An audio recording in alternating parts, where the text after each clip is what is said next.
महाराजांनी मग गुरूंकडून मिळालेल्या शिदोरीवर आपल्या नव आयुष्याचा प्रवास आरंभला।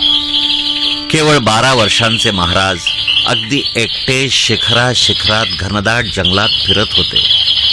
पाठीशी होता तो गुरूंचा आशीर्वाद। आपण त्यांच्याबरोबर हिमालयात धुंदीच्या बरोबर मानस सरोवरच्या बाजूला गेलो आणि तिकडे तप करत असताना चित्तानंद स्वामींनी आपल्याला बरेच बहुमोल उपदेश केला आणि त्यामुळे आपलं कल्याण झालं।